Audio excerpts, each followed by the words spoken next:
No worries. Yeah, so right off the back, I guess this is for anybody who'll be watching this in the future. You were able to submit the forum that really outlined some of your principal questions Mhm. that was about some real estate investing, getting started. You have some Airbnb questions in there. So we're going to be going based off of that. I did take a look a little bit on it, Yeah. but jumping right in, let me get a chance to know a little bit about you. Tell me, like, who is how do you pronounce your last name, Veronica? Well, the actual way is Gavrish, but Yeah. most people say Garwys. Okay, perfect. So, what do you prefer? Let's do Garwys, because the other one's like, too much of a tongue twister. Okay, no, I mean, well, my full name is Dominique Tecapanzu Pereira Oh, Casumba, and so that I'm used to the tongue twisters. Kindergarten was interesting, right in the full, but Gorish, but Veronica. All right, so where are you from, Veronica? yeah, so I mean, I grew up near Detroit, about 20 minutes north of it, but my parents are from Poland, so Okay. that was my first language. Like English wasn't my first language. So yeah, connected with the homeland still, Okay. but yeah, I'm still based in Detroit now. Okay. I go to school. I am finishing up my senior year in December, but I have Congratulations. been in like, thank you. But I've been in the small business hub. Sorry, I have to close this door. Anyway, Take small time, business yeah. hub downtown since I've been like 17. Okay. So I've been active in the community, and in short, what I'm doing now, I run a marketing agency, and Very I helpful. also am starting a luxury magazine line, so kind of featuring designers and different lifestyle components to living luxury in downtown Detroit. So that's what I'm working on right now. But I'm really big into investment. I day trade, like Okay. still learning a little bit, but I definitely want to learn more. That's why we're here. Exactly. Oh no, you got it. You got the college entrepreneur starter kit, right? Like, so got a little bit of trading, getting into the luxury brands. No, I love it. So I know that one of your questions was how do you scale, right? Or how can you Mhm. scale your luxury brand Mhm. and just business? So I think that's a great place to start because for me, while now I do have a couple hundred units in real estate investing, I have a company, Global Computers and Networks. Mhm. We've done over $25 million worth of contracts, engagements, everybody from the federal government to mom and pop shops. It really started in college for me, um, Mhm. and understanding. Well, first I had a tuition problem that I needed to resolve. So I was doing small websites and application development for people. And at the time it was $500. I was charging $500 to do a website. And that was just really helping me to go through college. Once I Mhm. started realizing that companies, um, I guess, were willing to pay more than that, I started, and my skill set started to get better. I adjusted my price accordingly. For Mhm. you, when you're talking about the luxury brands, that is very, very important to understand your branding aspect Mhm. because who you're targeting, people don't buy the product, they buy the result of your product, right? Mhm. Like an Hermes bag at $30,000 serves the same purpose as a bag that you can get at Target, Exactly. but the brand is very different. So, how Mhm. have you worked on who your audience is and building the brand around your Yeah. audience? Yeah, no, that's a good question because we're trying to build a community. We have connections in terms of the startup team that is already connected with that side of Detroit, the luxury Mhm. enthusiasts, if you will. Yeah, yeah, But the goal with us, where the profits are made, are actually with sponsors. So we're featuring the luxury brands, the luxury spaces in our city, and we're looking yeah, to expand to other big city hubs. But yeah. the goal is to make the profit off of being the Marketing gatekeeper, if affiliation. you will, of Yeah, luxury. So like everybody wants you to feature them kind of situation because we have the community that can support it. We have the entrepreneurs that you want to be behind your business. If that Yeah, it does. This sounds very, much in line like a marketing and affiliate marketing program where brands will now pay you because you have the people that they know they can market to and the people that they know will consume their products. Mhm. It's like uh, Rolex putting their brand on every golf tournament because they're like people that Mhm. play golf, yeah, or people Yeah. that wear Rolexes tend to play golf, or people that tend to play golf might want to wear some Rolexes. So Mhm. now, since the brand, what will get the brand to come to you is if you have the people, Yeah. right? Like the people are in your ecosystem. And what's your strategy to get those people? Is it a social media play? Is it going to a website, or what's the name of your company? Is it out yet? Is it public? Yeah, The we have like another entity to the company, so like a business casual clothing line right now. Mhm. Um, but yeah, Oxford Cafe Detroit, Oxford Cafe Group is what we're working on. So Okay. yeah, and like you said, it is similar to a network marketing, but we're trying to go a little bit more high fashion with it. So have it Uh-huh. structured like a magazine almost, like a Of course. luxury finance slash fashion and lifestyle magazine. Of So course. that's the I, goal. I'm all about it. I'm all about it. So it was I heard it was Cafe Group, but Mhm. remind me, it was Group Detroit, or say the It's full name with Oxford. me. Oxford. Oxford. I love Oxford, England. So so that's a very nice place as well. So Oxford Cafe Group. It's a high-end luxury magazine Mhm. featuring all the newest luxury places in the Detroit area, so to speak. Yeah, yeah. There's more to it. Like, Mhm. what the goal is to kind of narrow that margin. So we don't want it to stay only for the top 1% that's getting the luxury anyway. The point is to make it a magazine that's for the artist in the come up kind of situation. So Mhm. we sponsor opportunities for them to get into the luxury network while they're still building their career. That's kind of the goal behind it.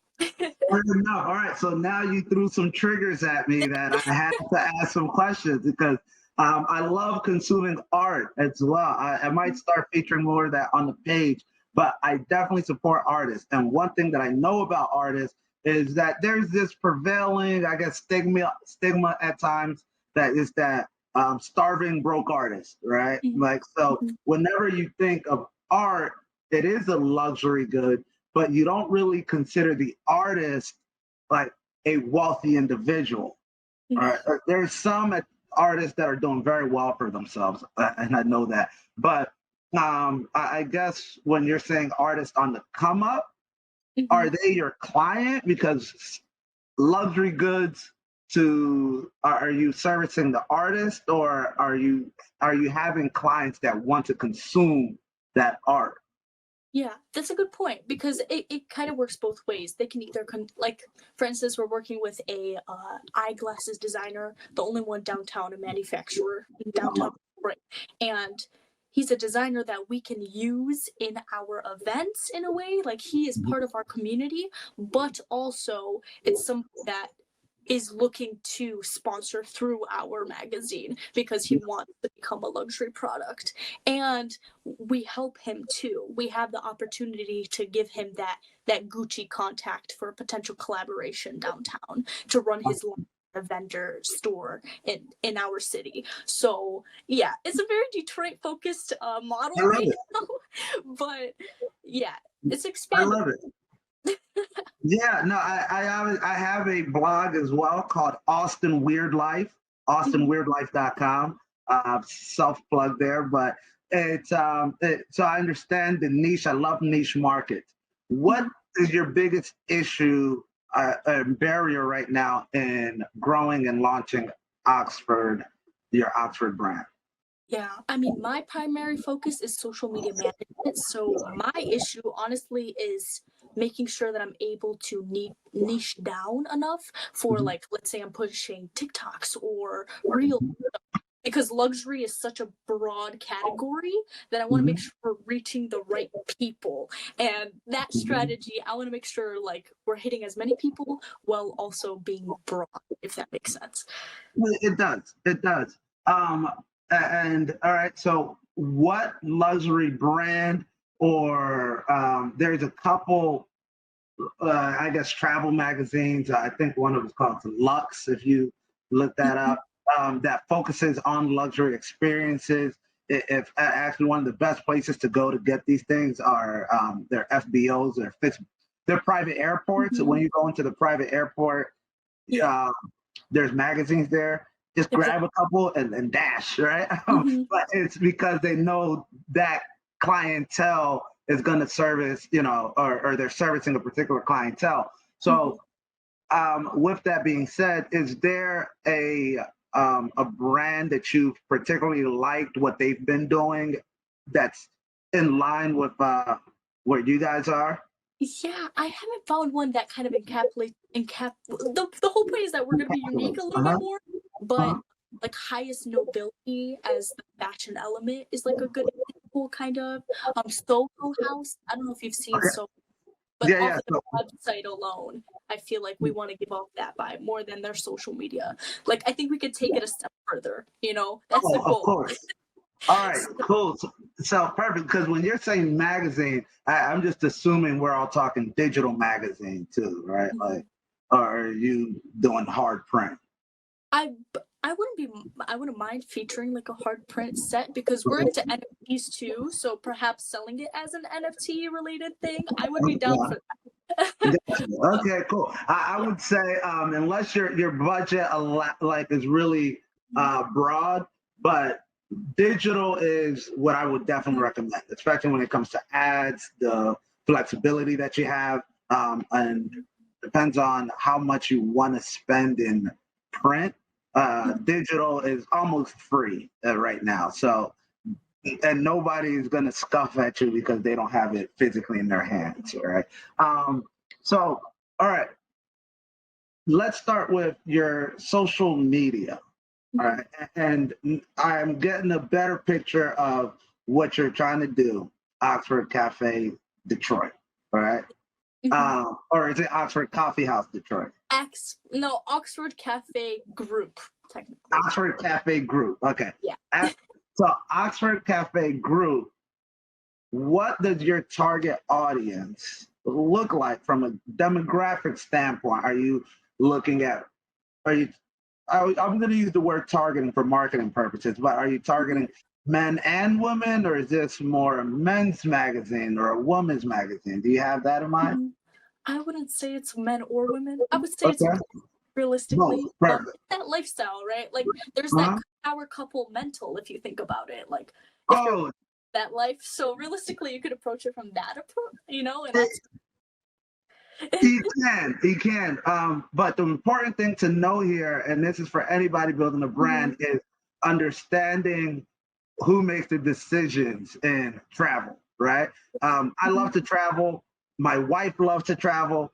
She wins every time on where we go. So if you're going to make a magazine, target me, yes, yes, but Mhm. it's really her that's going to make that decision on where we're going to go. And Mhm. it's up for grabs. How, like we're probably going to enjoy it regardless. So understanding your demographic on your products. Mhm. But if you're saying, hey, Detroit offers very much unisex options for those things, great. If I'm going to a restaurant in Detroit, we don't have to plug any right here, but Mhm. it's a nice luxury restaurant. I might be paying $100 to $200 a person Mhm. for that experience for one night, and that's not including any chauffeur services that I might want for that evening, Mhm. or any after dinner entertainment. What type of person is going to afford that? Do you Mhm. have an age demographic that you want to target? Yeah, we're definitely trying to be sure that we're not only targeting the up and coming, but we want the people who are established and can afford it. That's a good Yeah, point, right? Like you need the people who can actually live that lifestyle. yeah, We want yeah. them. So yeah, like we have a hub in a way. Like Birmingham is more a suburban city, but it's the richest city in in Mhm. our state type of I love situation. So yeah, and that would be I would say about 40, I would say around 30 to like early 50 it. range. Yeah, Yeah. So we're 30 having to 50. and we're gonna have people. We're looking for more so like advisory board members that belong to those communities because there's different hubs. Like we have different magazines that those people read or events do, and getting somebody on the inside to kind of help us target them a little bit more. Um, Understood. yeah, because our startup board, like the everybody, the Mhm. founders, we come from like various ages. So like, I'm 20, my Yeah. co-founder is 31 now. So like, Okay. we covered the bases, if that makes I sense. love it. No, Hmm. yeah, no, and I don't know that the age plays the biggest of factors. It's really the income, right, and the Hmm. experiences. Yeah. There's some people doing very well at 18, 19 that are going to be consuming a lot of these products, and then there's some people that have to wait until they're in their 50s to be Hmm. able to very comfortably afford it. So I would really stress on your branding side because now that we kind of understand your audience, right? uh, What's your way to what information are you giving to these people for them to say, "Hey, keep checking us out. We Hmm. are, um, Oxford Coffee Group. Come to Hmm. our website. Hmm. You will keep We're going to keep refreshing this with the content that you want." Is social media your main platform for that? I would say social media is going to be the one that we're most consistent with because you reach broader people, but we also are going to run a blog, if that makes sense. We have a writer who he does a lot of work for public libraries all over the country. So he's Uh-huh. going to write our blog post, and we're going to try to have at least like 5 pieces out a week. So yeah, like we're talking articles. Yeah, well, 5 pieces a week is that's a full Yeah. time. That's Mhm. one a day. That's changing. That's definitely an Yeah. active site. Mhm. That's probably more than check out Condé Nast, but Vogue maybe putting changing their site maybe once a week or something like that. But to the extent I don't know how many pieces. But when you say you're putting out blogs, are these? I would assume that you need to do that if Mhm. you want me to engage with your website periodically to see what's new, what's happening, and Mhm. all this and that. So, Yeah. are you guys? Have you already have the website established and you're waiting for these people to come, or are you creating the social media presence and then you're going to announce, "Hey, this website's ready"? Yeah, we're definitely gonna go social media first. We do have a website open for just the original sign up and subscription and joining our Discord chat and just a brief, summary of what we're up to. Mhm. But we're still building a lot of the back end things.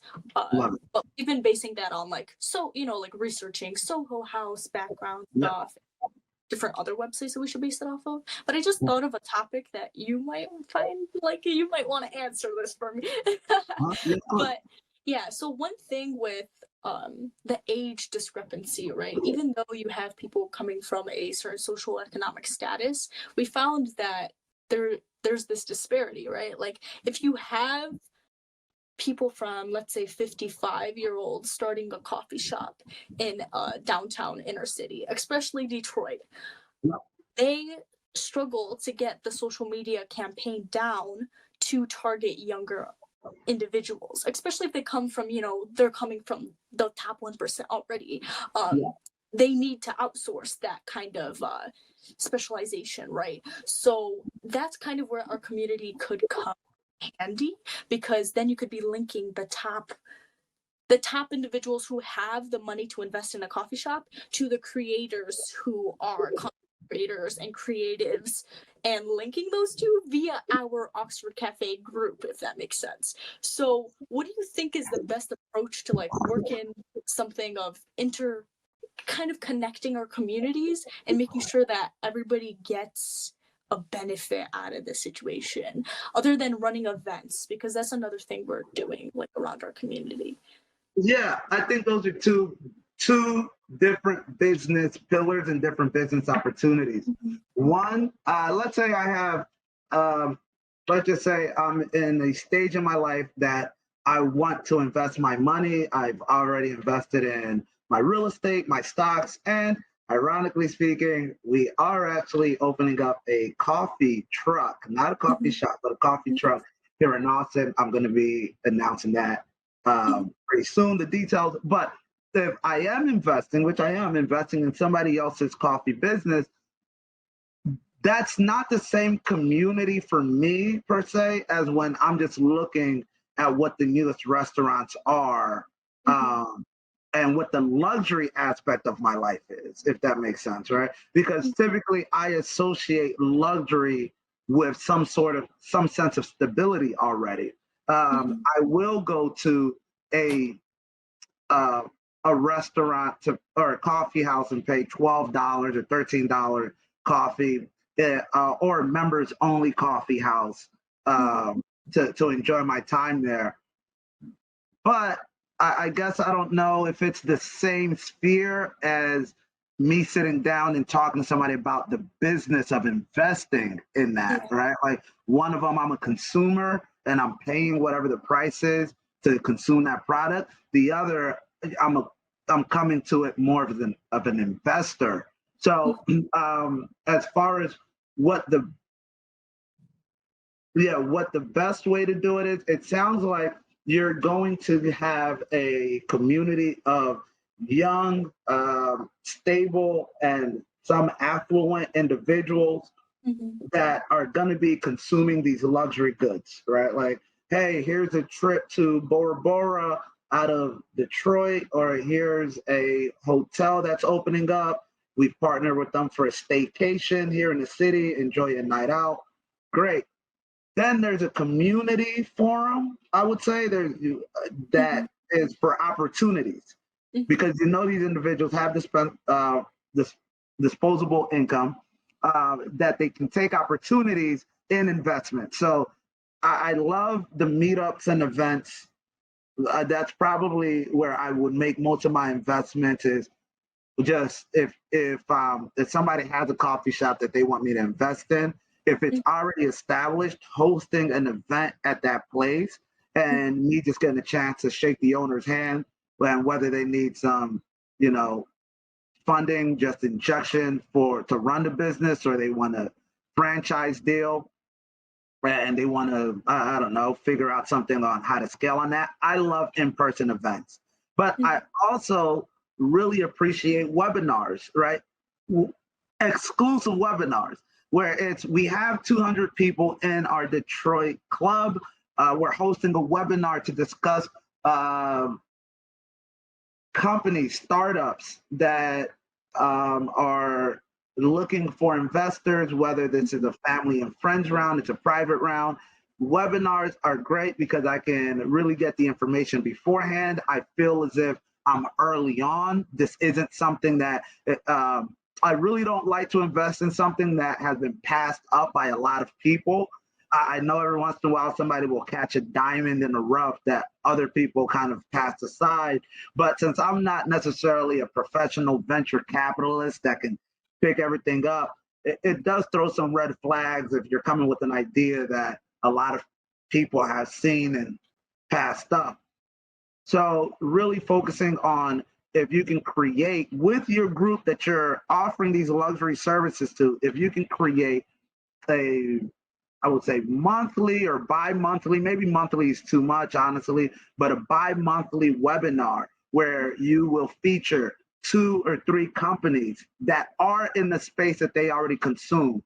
So it's a luxury tailor down Mhm. I'm saying Austin, in Detroit. If it's a tailor that's making custom suits, but they want to scale their business, they need more retail space, whatever the case is. Mhm. Yes, I wear suits. I will come down to your tailor shop or your hattery, whatever Mhm. you want to promote, and I can check it out. I can feel it. I can see it, and you're probably going to get a check out of me before I come out that door if it's something that I really love to do. If I'm skeptical, I'll sit on it for a couple days, but at least I know it's something I can feel and see. And being local is the best thing. So really, I know you said that you already have a Discord group, which is awesome, but I would check out some here in Austin. We have an organization called the Capital Factory that I think is great in pointing young startups to potential investors, and it's an incubation period and program, but also just really allowing exposure. Now, as far as having people interested in those companies and your core group of people, your generation, even though you're coming out of college and potentially a recession, hopefully, hopefully it won't be, but you guys have, and I'm saying that I'm only, but a decade or so older, maybe a little bit more, but you have an amazing opportunity. Like, it's incredible. The reason I love web design and application development is because it's the equalizer of companies, right? You don't need a big office to be an amazing company. You don't need, thousands of employees. If you guys link up with an up-and-coming artist, if you link up with an up-and-coming brand, if it's a custom clothing line, and your company is the median and the gateway to promote this company in a light that is indicative of what this brand can be. So their website should be very plush, right? Because nowadays anybody can make an amazing website if you have, a couple hours to learn it. Their social media strategy is consistently putting out amazing videos, reels, whatever the new algorithm is pushing. When people consume that brand, even though they're still making that clothes outside of a garage, what the outward appearance is that it's $1 million brand. Right? They just need the $1 million. They might be $999,000 short, but it's $1 million brand. So I think your firm has an amazing opportunity to work with these brands and preparing them to be in front of your client, so to speak, right? You don't want somebody that's not ready. If you tell me, hey, I have a coffee shop, or I met somebody recently that has a recording studio, and they're leasing space and they're trying to grow the recording studio. And I was like, oh, what's your website? Well, we don't have it yet. I'm like, okay, cool. What's the name of the recording studio? Couldn't find it on Instagram or whatever. I'm like, oh God, like it's more work than I want to do to find your business, right? Like, so if you can prepare the potential up and coming artists that you have for that, you might put yourself in a position to get in very early as well as investors for that service. And then once they're ready, whatever your process is that you determine, but making sure they look good online is like number one nowadays, right? Like just put in, op-ed of the owner or whatever, or the artist, just figure out a way to get them in the local Detroit newspaper, even if it's for community service engagement. And nowadays there's so many services that you can get help with to make those companies look at the very least professional and operate professionally. And then from there, it's a much easier sell to somebody with money that needs to put it somewhere. The reality is people with money need to put it somewhere. It's not that hard for somebody to invest in your company. I invest in quite a bit. And I'm certainly just very entry level. I want everybody to understand that. This is, there's people with a whole lot more. So I'm very entry level in this, but it's either going to be in the banks, right? Like I don't want to sit my money in the bank, or it's going to be in real estate, which I have real estate holdings already. So I'm like, okay, cool. Going to put it in stocks. Market's tanking right now. So if I have, let's just say $200,000, I'm not excited to put it in the markets. Interest rates are high. I personally just decided to put it in a coffee shop, right? Not that I love coffee shops, but it was a great idea based on the person who's doing it. So I invest in the person more than anything. So making sure that your artists are shown and I call them managers, whoever that business manager is. If they're an artist, that's great, but they're the manager of that art Yeah. business. If The they're, creator. The that doer. create exactly. Yeah. So making sure that they're presented well and just have a template or step by step to helping them establish that presence. Then host your 2-month webinars. Host your. I would say you should be having a live event every month, or the opportunity for some very intimate events with your clients that consume your magazine. Mhm. Yeah, that's definitely the goal. We're developing a calendar right now too, like events we're planning on hosting. So yeah, we're trying Yeah, to keep as engaged as humanly possible. yeah, no, and I think it's a good idea. I'm very excited to see how this turns out for you. The I guess best advice I can give out of all of it is take your grandest ideas, right? Imagine like, oh man, I want this to be this, and that, right? And then scale it all the way down. Just Mhm, scale it all the way down and start there. mhm, Because people sometimes have amazing ideas and they're trying to wait to push the product or get it out there because they have this vision. But if you have an event calendar going on already and if you have an idea of what you want your events to be, well, that might be if it's already in motion, then great. But if you still need to get started, then host an event with 10 people mhm. in a curated spot, Yeah. right? Like whether it's a gallery, it's a coffee shop, or organize, get an artist in there, music artist, and get somebody who wants to feature their wine or their beverage Mhm. locally. Just 10 to 15 people, and that's your first one. I Yeah. guarantee you That's how you that you're build gonna, community for sure. Yeah. Because, yeah, yeah, we hosted an event like that. And there was probably like 7 participants, I would say. We had a photographer too and like a few models in the area. And it was the best content creation, like people unrelated to each other, but it was the best content creation opportunity ever. yeah. How often do you want to do something like that? Yeah, that's definitely like a weekly opportunity type of Okay. situation. Yeah. So Yeah. different focuses, so different people can stay involved, you know? Yeah. But yeah, as much as humanly possible, honestly.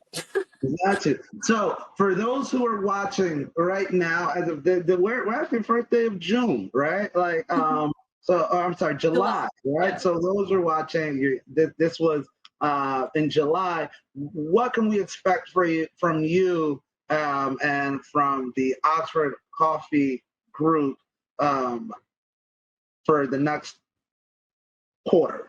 Well, Yeah, so for the next quarter, we're looking to start pushing social media content within the next few weeks. So I would say within 2 weeks for sure, we're gonna be active. And do you already have the handle?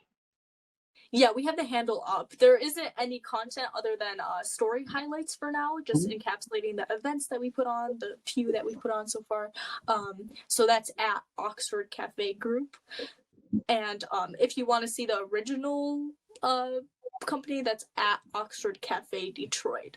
So yeah, but yeah, so I would say we're pushing that out. We're also looking to push an NFT project for our premium subscribers, but right now we're just looking to build out the social media content featuring the luxury products and services that we have identified in our community and are already Mhm.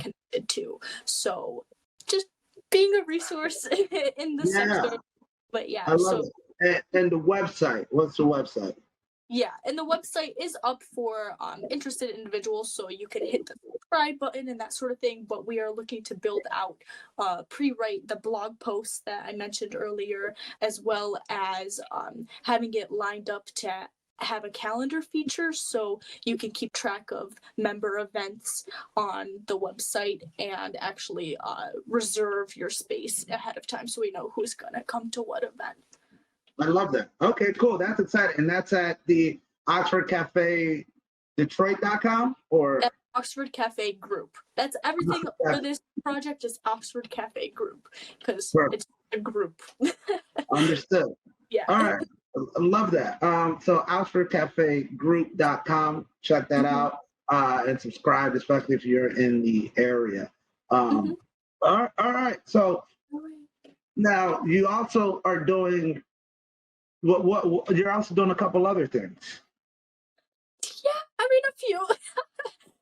Well, I mean, in terms of just being active in the community, I'm running a fall fashion show with featuring designers, and I'm active in healthcare, so it's going to be a medically adaptive fashion show, which might be interesting.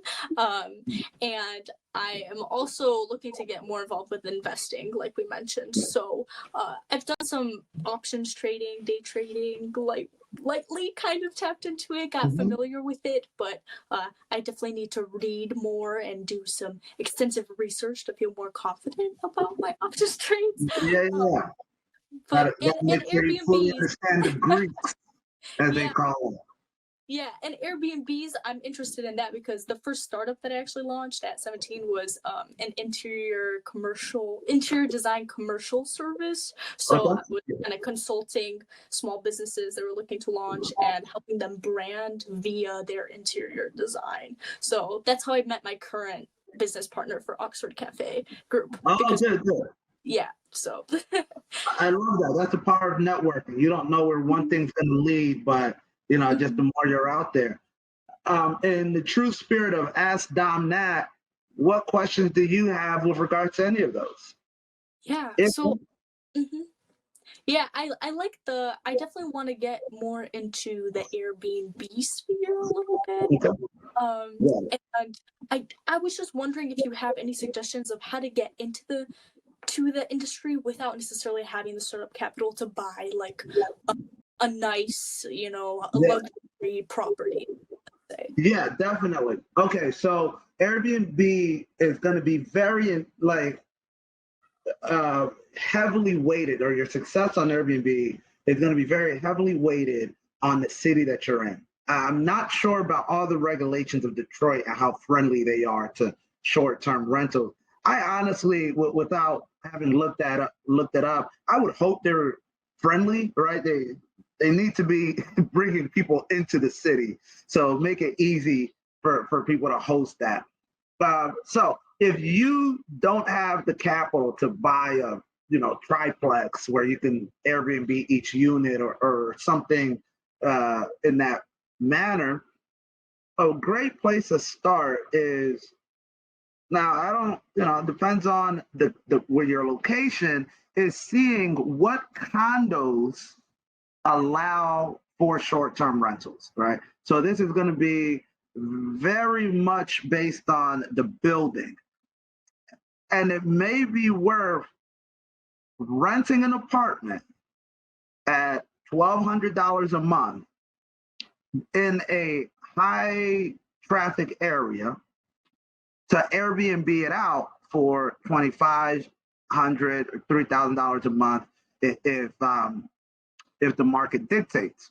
Because the best way to get into Airbnb, the reason that's one of the best ways to get into Airbnb is because really your startup capital is going to be your down payment for the rentals.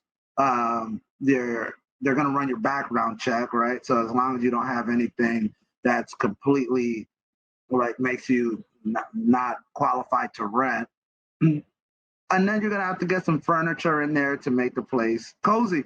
But you can rent out the entire thing, right? So, and you may even be, depending on where you live, you might even be able to rent something nearby, right? You probably don't want to rent in the same building, or else property management will get on you. They're like, we see you on 2 leases.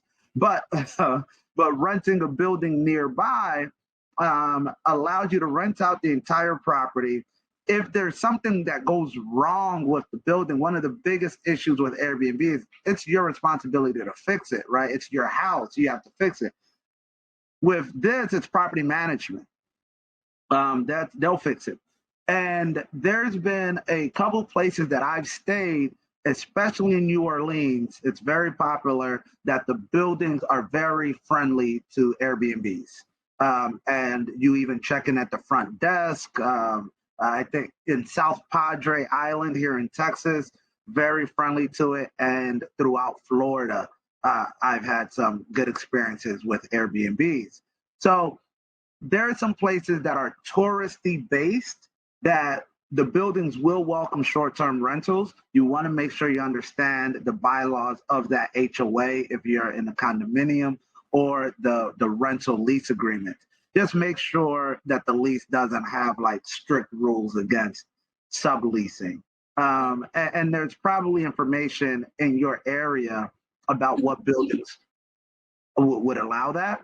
But one great way is just to check out Airbnb and VRBO and seeing who is renting apartments. Mm-hmm. All right, you're like, I know that building, and then going and starting there. Got it. Be like, I know the building, I can do it better.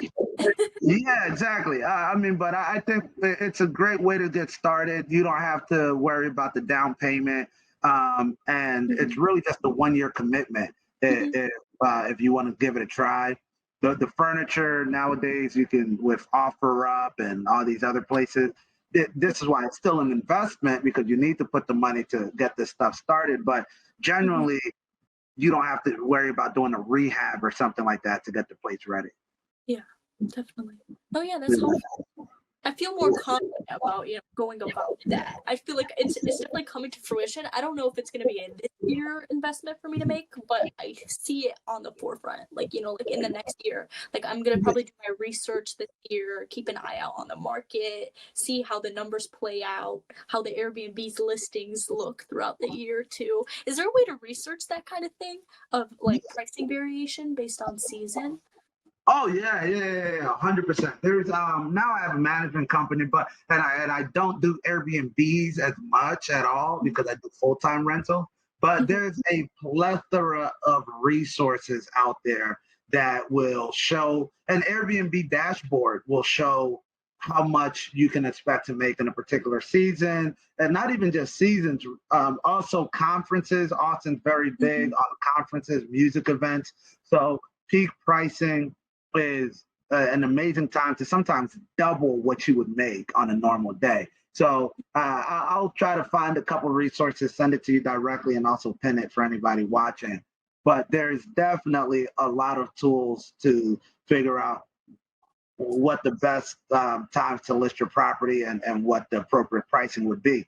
Now, one other thing that you can consider that's even easier than the first suggestion is depending on where you live, I would start looking at where you live and if you can rent that out. If you have a 1 bedroom or 2 bedroom apartment and you can put your stuff away, private stuff away, but somebody wants to rent it out for a couple $100 a night or $200 a night, I mean, I'd go stay with a friend. Yeah. I'd be like, hey, I'll pay you $50 to crash on your couch this weekend while I get paid $200 a night. Now, how much of that you want to disclose is up to you. But it's very easy to just post it on Airbnb and start where you live. No, that's a great idea, honestly. I think I could probably initiate that. I would show you my room right now, but it's not in the best shape. No, don't worry about it. But it's when it can take a long weekend to just clean everything up. Yeah, Take and some perfect it, pictures. so it looks like something. Exactly. Take some pictures and post it online to just see what type of interest you start getting. And this is what I love about this kind of method is that you can post it and and just to get the inquiries, right? It doesn't have to be on instant booking. It can just see, hey, yeah, I actually do get people interested, or figure out what people are posting in your area Mm-hmm. as far as the price range, and just make it 20% more, Mm-hmm. right? Like it. I have even I say I don't Airbnb that much, and that's because I do have, I guess, my house, or some extra space really, that I don't know. I don't really need it per se, but I just like it. It's comfortable for me. But I have it listed. I'm like, look, if you want to Airbnb my entire house, make me move. You're gonna have to, it's gonna cost you. But if you want to pay, shoot, $2,000, $3,000 a night, I'd be more than happy to arrange that, and I'll My house find is your somewhere. house if that's the case. Yeah, no, exactly. So, but people will do it. Yeah, somebody will do it. There's always an executive conference happening here in Austin. There's always something, and there's somebody that wants to, don't make their money problems your money problem. Some people, just they're like, don't. I need to be there. I'll pay what it takes to get Mm-hmm. there. So yeah. Got it. So yeah, I hope that answered your question there. Yeah, no, that was perfect. That was exactly what I was trying to get out of that form. Okay. Yeah, definitely. And lastly, I guess you also mentioned your traditional investing, right, in stocks and everything. Yeah. Right now, I'm more so into like long term, S&P 500 type of things, and just keeping my money and growing it as the market progresses. Mhm. But is there? I guess one thing I like options. I really do. I Options trading. unbelievable. Okay, got you. Is there?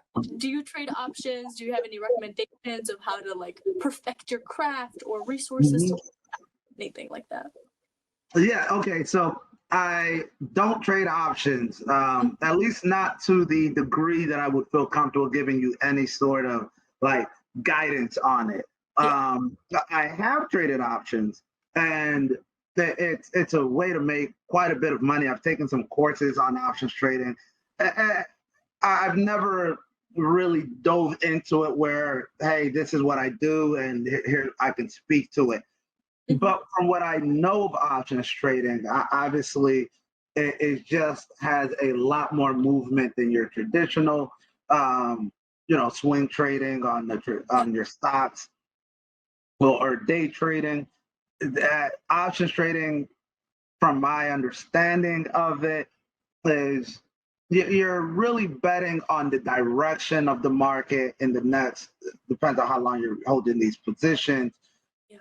10, 20, 30 days out. And I don't know that it's a more active investing Hmm. than I'm want to probably do right now. Yeah. Right? Like, 'cause when I was doing it, I have to sit in front of my computer for a while, and I'm learning. It's a new thing, so you really want to hone in on it. But it's probably more active than what I found success in, which is investing in growing businesses. Hmm. And I'll sit down once a month to talk about strategy. I'll give my input and kind of what I want to see in the businesses that I'm invested in the real estate properties that I'm invested in. I'll sit down with my management teams, and I'll give strategy there as far as how I want to acquire more properties, or what type of cash that I have coming in, what type of expenses I have going out. And then I don't have to worry about it per se, unless something goes terribly wrong, for another month or two, and then we'll just repeat it. But it's not an everyday. It's not 3, 4 hours a day. I don't have to worry about the market opening at a certain time and so forth. So that's my opinion on option, is that you can make quite a bit of money. I know people who make a lot of money on it. But if that's what I'm gonna do, I'd rather just focus on that. Yeah. What happens is I see a lot of people, especially when you're young and getting started, you're gonna be like pulling in a lot of strings, right? Mhm. And it's hard to tell you right now, like, focus on one string to pull really hard on. Right? If you're gonna do Airbnb, then rent your apartment out. Call your friend that has a nice apartment. Tell them, yo, we're renting your apartment too, right? like I'm pulling this string really hard because this is what I'm doing. When people think of Veronica, I want them to think of Airbnb rentals, or I want them to think of the luxury brand group, or I want them to think of options trading, right? Like, yo, I have a question about options trading. I'm calling Veronica, and she's going to give me a disclosure that this is not, real estate advice, and she's got to consult a professional, but she's going to tell me the right things. But because you only have so much time in the day, so you're going to do 4, 5, 6 things okay versus doing one very well. And even if you do very well on it, that doesn't mean success. Right? Like you can do very well on Airbnbs and it doesn't bring you the success that you want. But from doing the Airbnbs very well, you're going to learn some skill set that's going to garnish success somewhere else. From doing the Airbnbs, you might start to see clientele. I was running an Airbnb, right? Like for nice properties. I'm learning and I'm seeing people that, like I said, money wasn't necessarily an issue for them. They wanted, for whatever reason, this house and they were willing to pay for it. I learned stuff from them that I probably wouldn't have thought that I would learn in just, ordinary when I was starting that. And so, yeah, I would say if you're going to do options trading, it's almost setting yourself up to lose a lot of money if you don't just hone in on it, right? Like if you don't say, hey, look, this year I'm gonna focus on doing this for 3 hours every day. Even if you're not actively trading, you're learning, you're engaging in groups. You mentioned you're starting your Discord group.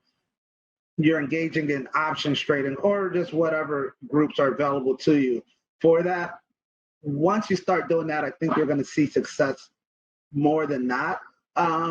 However, my honest opinion, though, is when it comes to any sort of stock trading or market trading, whether it's in Forex, crypto, at least stable crypto coins, options, if you tell me you have, and it seems as if just from our conversation, you have the skill set to do a couple other things, I would focus on those.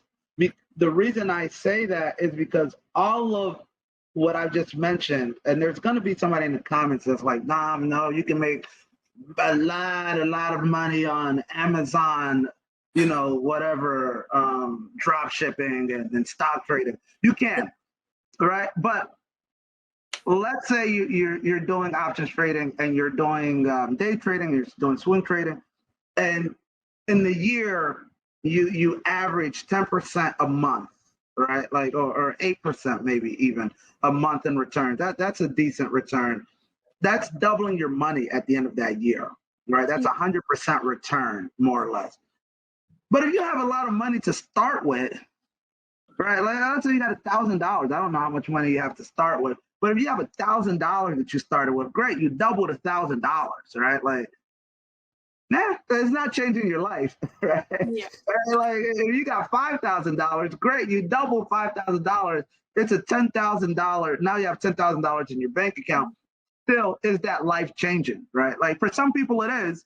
So, but the type of success that you're going to need to get 100% return on your money in 1 year is not common. I'll say that. So the reason I encourage the other avenues is that it's more based on the time and commitment that you're willing to put into it and doesn't have as much startup cost to it. Now, if you have $1 million in your bank account and you say, hey, look, Dom, I'm going for 10% return. Yeah, it's still bringing you 100K and that's great, right? Like do that.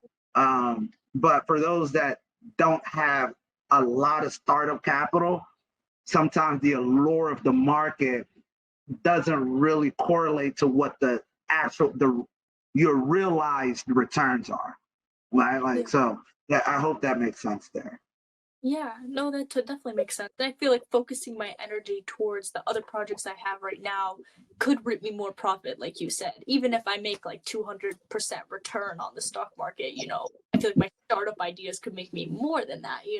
Oh So, yeah, yeah, I think that's a good point in a way. yeah. When you're young, you don't look at percentage returns, you look at multiples, right? Like you Hmm. want to 8x your money, you want to 10x your money, because that's the only way you really get to if you come from modest income or low income. Hmm. Shoot, if you're in college with $100 in your pocket, um, there's hopefully going to be a way that you can 100x that money, um, to I don't know what 100 times 100 is about 100,000. Yeah, I think. 10,000, I don't know, right? Something like that. But but yeah, so you need to get these multiples to start making big differences in your life. And some people sometimes look at, hey, the market went up 8%, 10%, whatever. I Hmm. need like multiples. Hmm. Yeah. So Right. yeah, so and I mean, now we're coming up on an hour here, but really, any other thing that you have for me? The floor is yours, Veronica. Yeah, no, I would say that was all the questions I had. I just wanted to say that some of your fashion shots are impeccable. Oh, thank you. Umbrella Yeah, shot, that was good. That was the inspiration.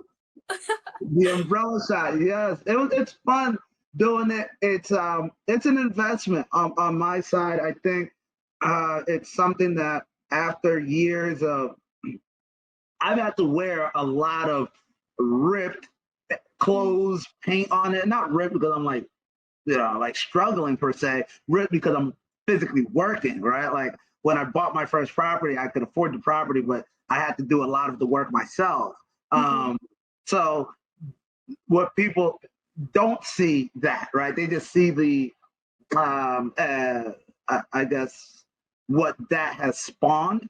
mhm. But throughout my brand, I want to be very authentic in showing the progress in the process. So I will be showcasing. I love clothes and fashion. I probably don't spend as much on clothes as people think, right? Mm, Because the one thing I love more than clothes is a good deal. So mhm, I'm always looking for a bargain. mhm, Um, but it really speaks to who I am mhm. when I get a chance to meet people. It's like your appearance and how you carry yourself is transcended so much through that, like I said, that brand. And people sometimes just start making inferences of who you are based on how you look. And it's been working for me so far. So I appreciate you. Yeah, yeah, no, definitely. And I feel like even telling, like having a story time video where it kind of shows that progression, your story, of like, Yeah. yeah, I was working on my own properties, like paint on my clothes, like late at night, Yeah. 2 a.m., knocking down a wall. I love it, right? You're gonna get me. I'm signing up for your website. All right, so I love it. Yeah, you are a brand ambassador for the luxury goods. So I can't. Next time I'm in Detroit, I'm coming up to one of our group meetings. So Yes, yes, definitely. Or the so community hubs, yep. exactly. All right, Veronica, drop your social media for anybody who wants to follow you and keep up with everything Yeah. great that you're doing. Yeah, so my personal Instagram is at vero.pdf, so vero.pdf. And same thing on all platforms right now. So TikTok is actually vero.pdf.xi. But if Okay. like a Vero PDF, it shows up because it's, I don't know, I guess personal branding. Personal branding. I Yeah, love it. just stuck with it. People call me that when they know me virtually, so it sticks. Exactly. But yeah, full name Veronica, and LinkedIn. I can send you these links. Maybe you can add them to the bottom of this video, perhaps for all my links. Definitely. We'll add them all. You guys will check Yeah, those links out. You can catch me at everywhere. Ask Dom that. This was a 101 with Ask Dom that and Veronica. Thank you guys for watching, and we'll see you on the other side of the internet.